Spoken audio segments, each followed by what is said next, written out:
Hello and welcome to the Irish History Podcast. My name is Finn Dwyer, and this is the second part of Secret Societies, Communism and Coal, Life in the Castlecomer Colliery.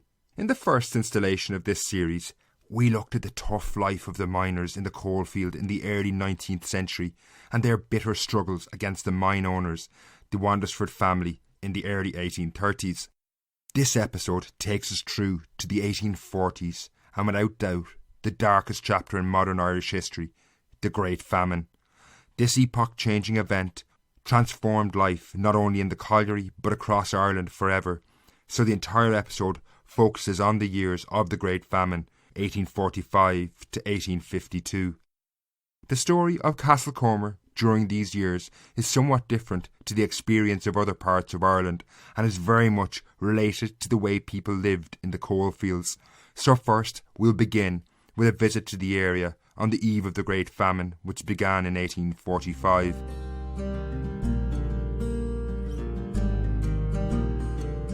If we were to travel back and visit the coalfield in the early 1840s, perhaps one of the most immediate things that would strike us would be the population density, something that influenced life in every way imaginable.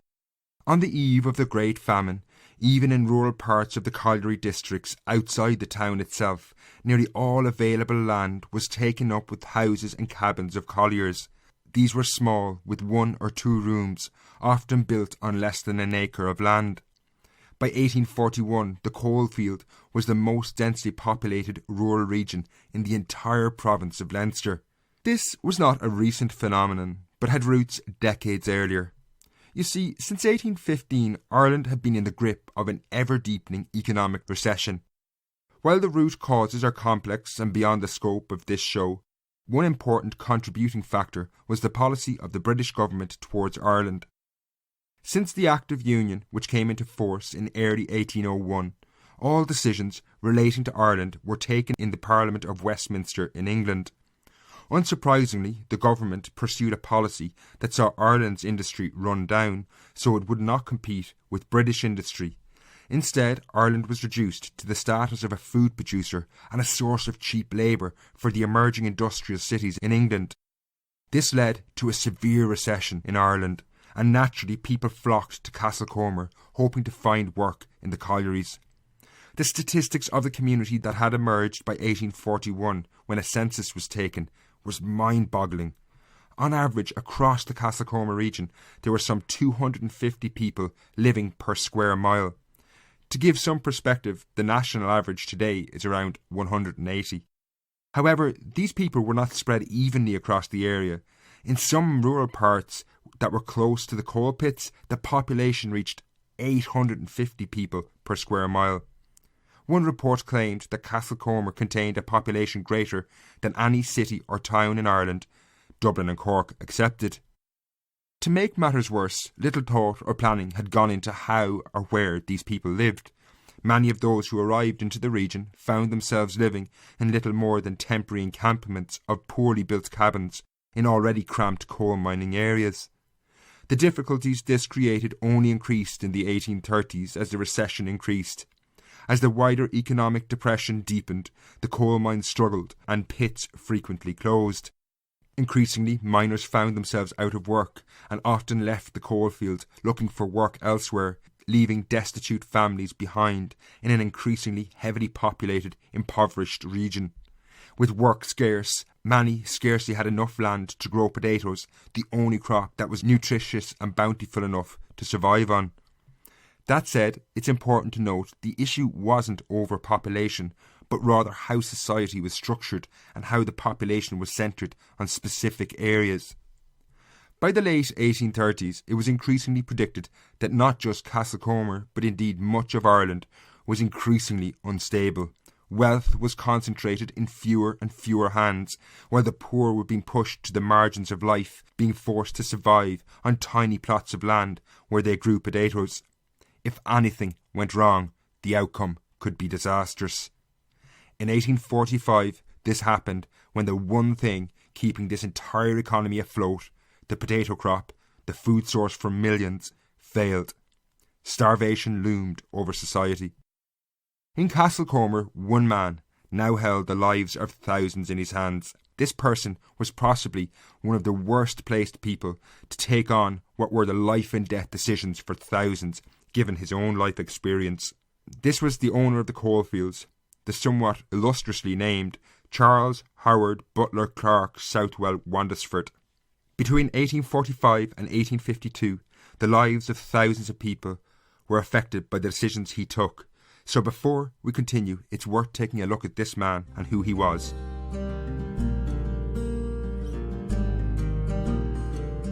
Charles Wandesford, born Charles Butler, certainly had lived a life less than ordinary. He was the fourth son of Lady Anne Wandesford and her husband, the Earl of Ormond, John Butler. Born and raised in Kilkenny Castle, a medieval fortress that had recently been renovated into the style of a French chateau, he had never wanted for anything.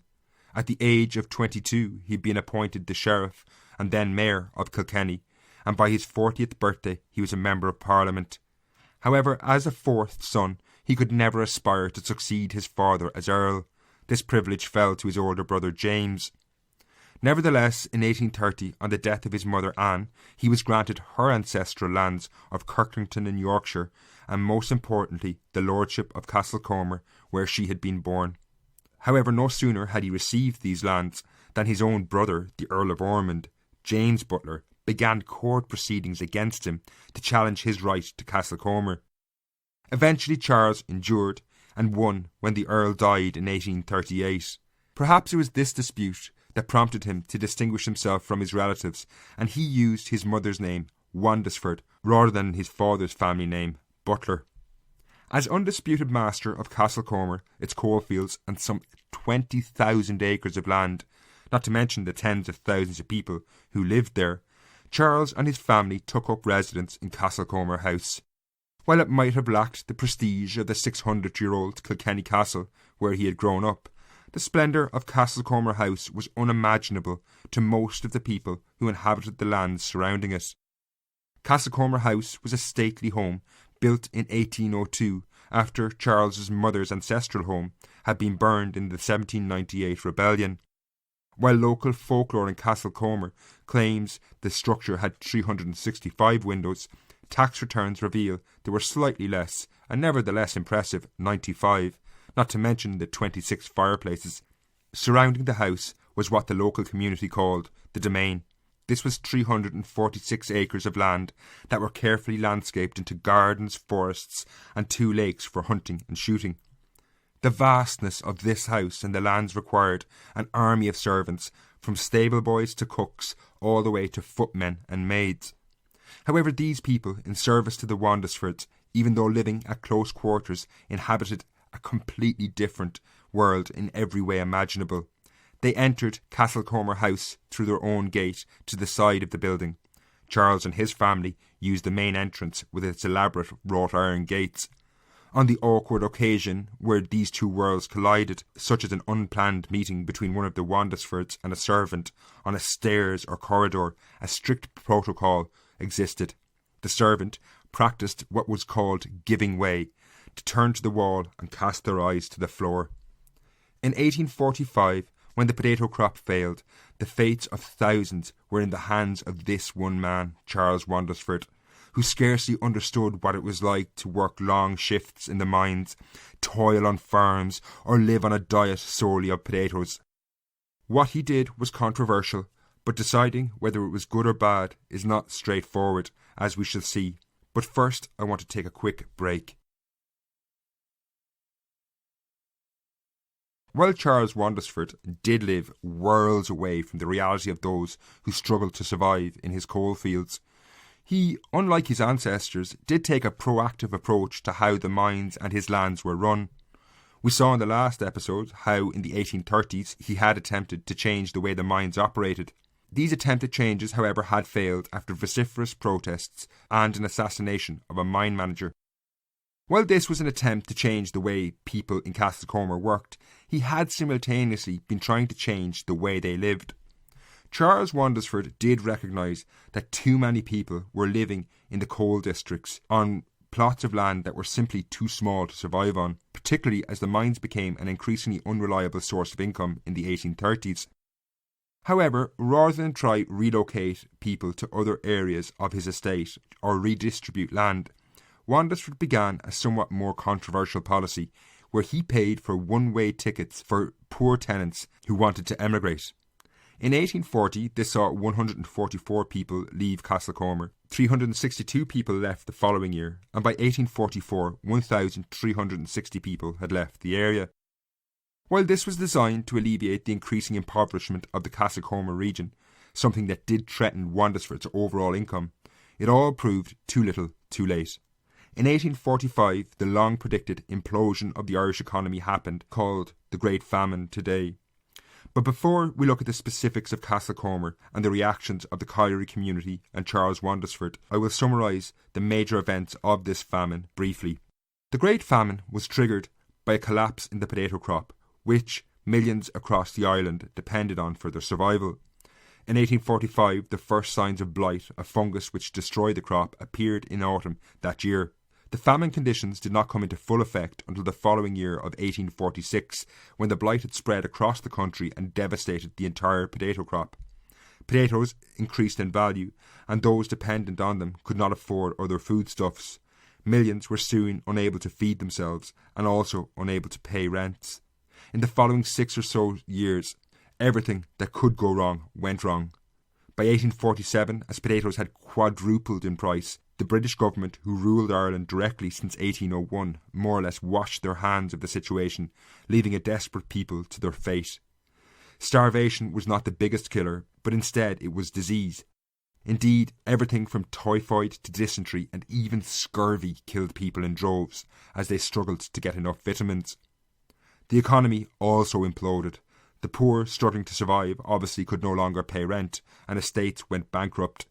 Even the wider economy was not immune.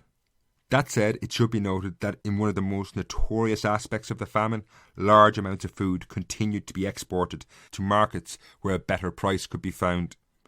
While many argue back and forth whether this food could have fed all the starving people in Ireland, what is unquestionable is that the British government had the resources to deal with the crisis had they so wished. They chose not to. Free market liberal economic views of the time advocated against intervention. Indeed, some argued that giving aid to the poor was fundamentally wrong, and that, at the very least, they should have to work for it. In a country where the poor were weak from starvation and emaciated with disease, this was simply never going to happen. Racism, towards Irish Catholics in particular, also played a major part, leading some to argue that the famine was in fact the wrath of God.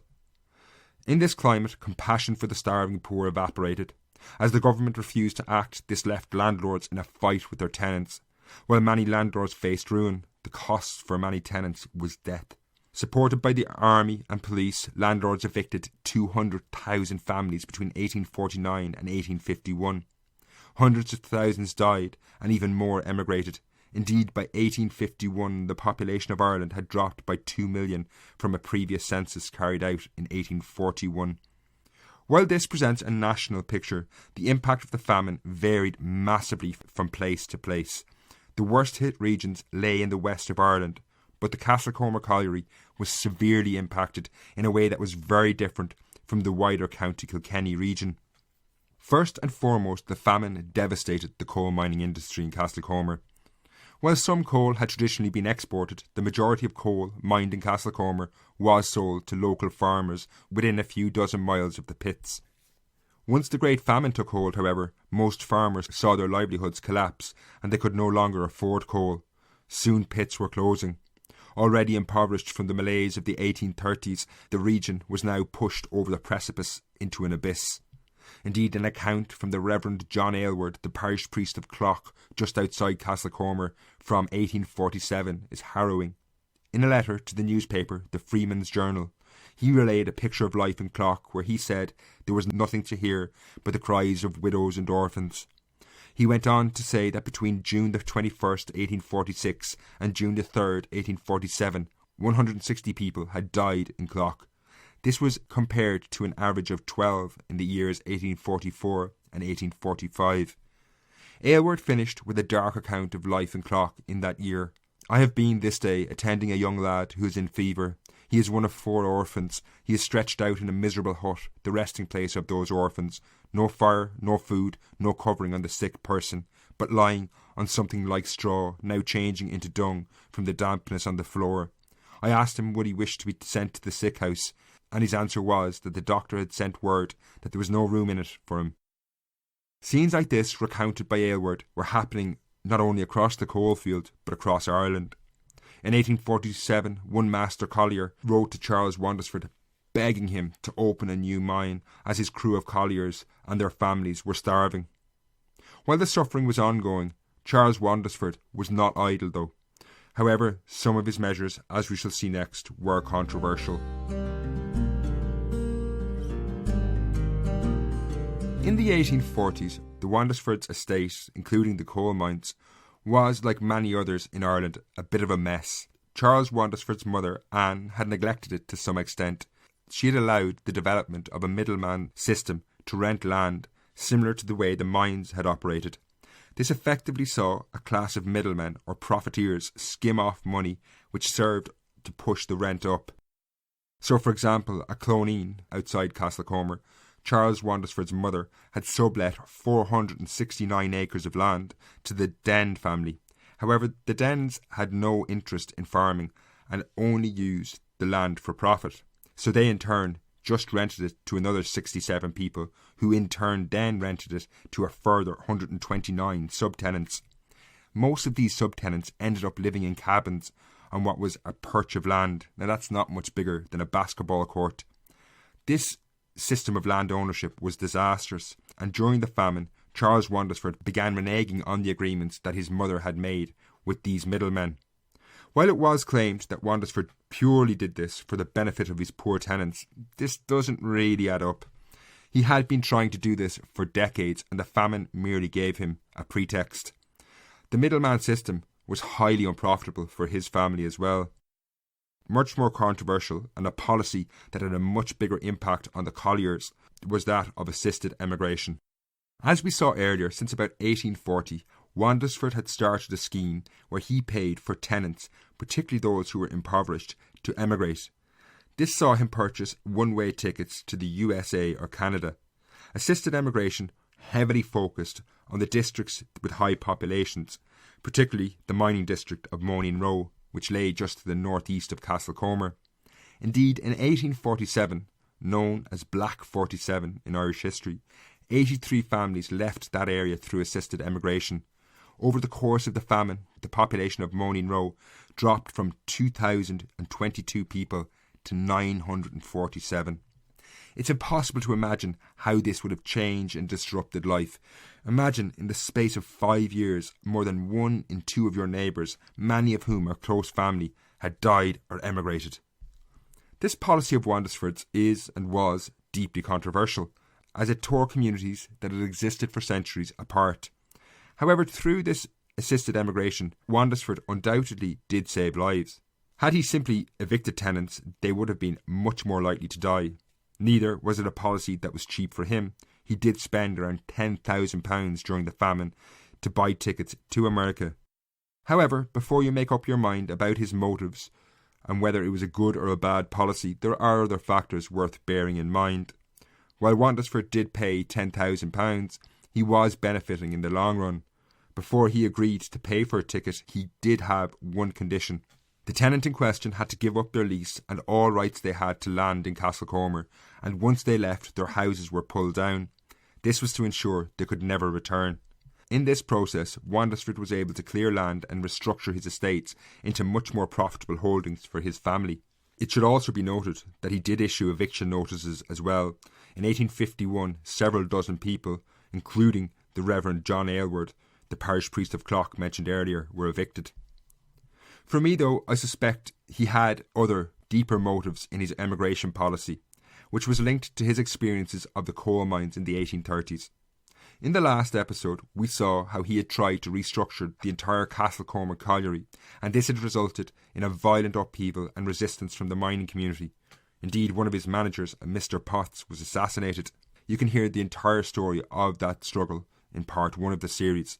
By paying for emigration, Wandesford though not only cleared the land and allowed him to open up bigger holdings that were more profitable, but it also rid him of many of what he would have seen as the troublesome colliers and their families who had caused him so much difficulty. Indeed, through 1848 and 1849, while Wandesford was assisting emigration on the one hand, he had agents busy across Ireland attracting new miners to come to Castlecomer to work in the collieries. This does lend itself toward the idea that he was eager to get rid of some of the existing colliers.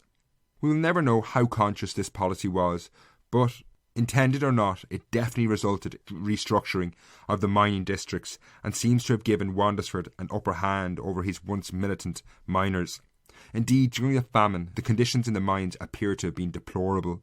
In 1850, a miners' representative, Michael Brennan, asked Wandesford to improve the conditions because he said the miners, and I quote, would almost wish the Lord would put an end to them rather than continue working in their current conditions.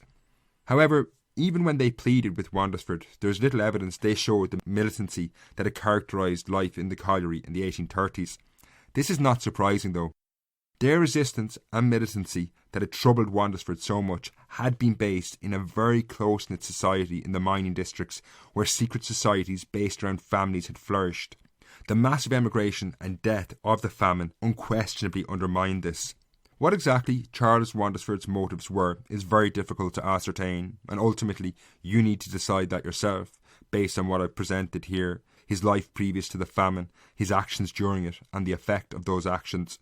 The answer, I would think, is probably not that straightforward. It is possible, for example, that he was motivated both by his own personal interests to restructure his estates, but at the same time had humane concerns about his tenants and didn't want to see hundreds and maybe thousands of people starve to death.